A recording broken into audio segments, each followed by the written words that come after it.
And now, for part 2 of the Halloween Late Night Edition. Let us begin this conversation with a brief moment of silence.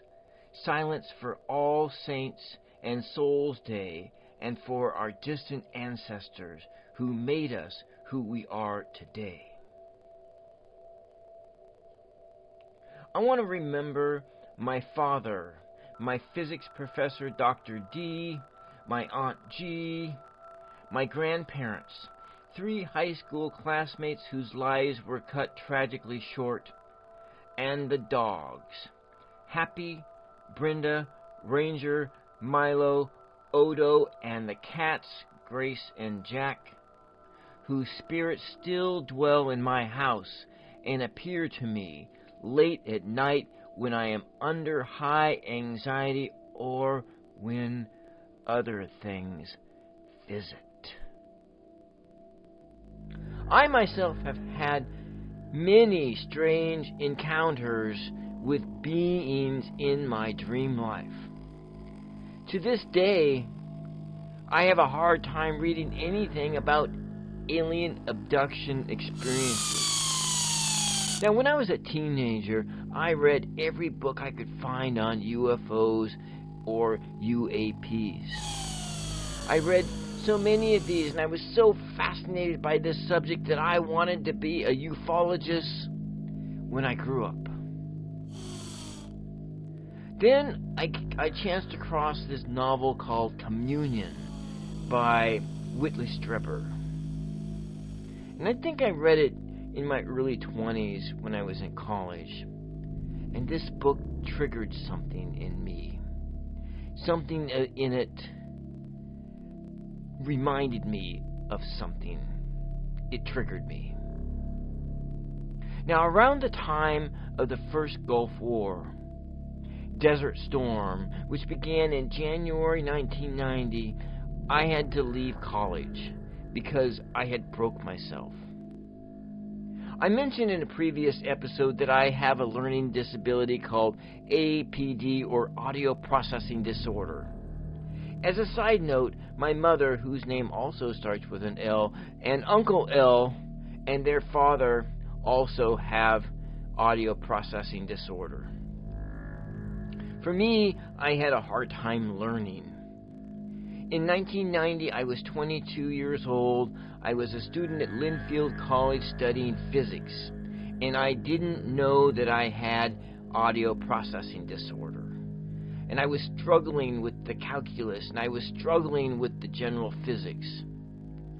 All I knew was that to get good grades, I needed to study 3 or 4 or 5 times as hard as my peers did. In fact, I studied about 100 hours a week, and all I could get was like D plus and C minuses and C's and B minuses. It was really, really rough. And also I wanted to say that I have also throughout my life felt out of sync with reality. I felt like there's my world and then there's the rest of the world. And my constant experience was that if I could just learn the system my peers knew, then I too could be an A student.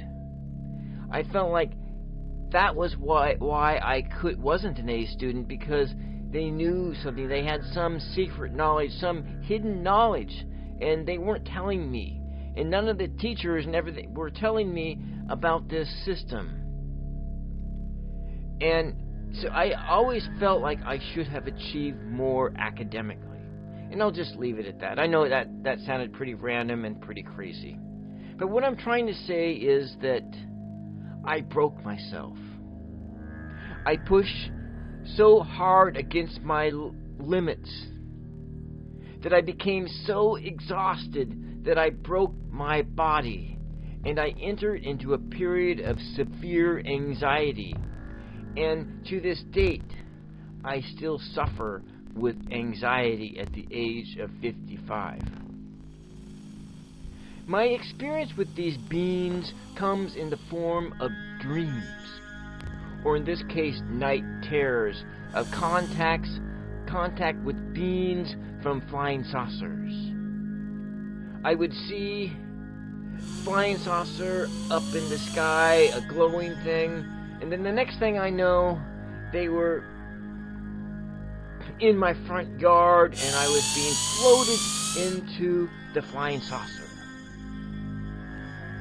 And these dreams began in my early 20s after reading that novel, Communion. And the last time I had one of these dreams was about 10 years ago or so. I've done a lot of reading about alien dreams, and so from a psychological perspective, alien dreams has nothing to do with encounters with real aliens or being abducted or whatnot. But it has something to do with encountering new things in your day-to-day life and having trouble processing new and strange things. Spiritualists theorize that they could signify curiosity for the unknown or unfamiliar surroundings and so forth and etc. And when you read those accounts, they seem far more positive than what I remember from those dreams. And maybe that's all these dreams mean. I don't know. But maybe they signify something else. As of now, in recording this episode, I am terrified that just thinking about this will trigger another one of those dream episodes. What do you, the listener, think about alien dreams? Have you had dreams about aliens? Is what the cyber psychologists or internet spiritualists theorize? Or do alien dreams have other meanings altogether? Maybe multiple meanings all at the same time. On a base level, the terror could be a subconscious panic attack.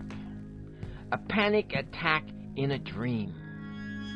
Panic attacks in waking moments are terrible enough, but I guess a panic attack in a dream could be even more terrifying. And I just thought of that in this moment, that I was having panic attacks in my dreams, and maybe that's what that means. And the alien dream character could have been my mind pulling an image out of my past from those novels that I read, the UAP, UFO, and alien novels that I read as a teenager. And then my mind processed through these fears, my day-to-day fears of whatever those fears are through my dream life. I don't know. Maybe that sounded kind of random, and I hope it didn't sound like a load of tosh. As far as Bigfoot or UAPs are concerned, what are your thoughts? I wonder if these alien dreams are like encounters with ghosts or other spiritual phenomena. And God only knows I've had plenty of those encounters in my waking life. And maybe this too is related to the alien dreams. Maybe the alien character is simply a ghost. Now, if you have any insights or you want to be a part of the conversation, please email the show.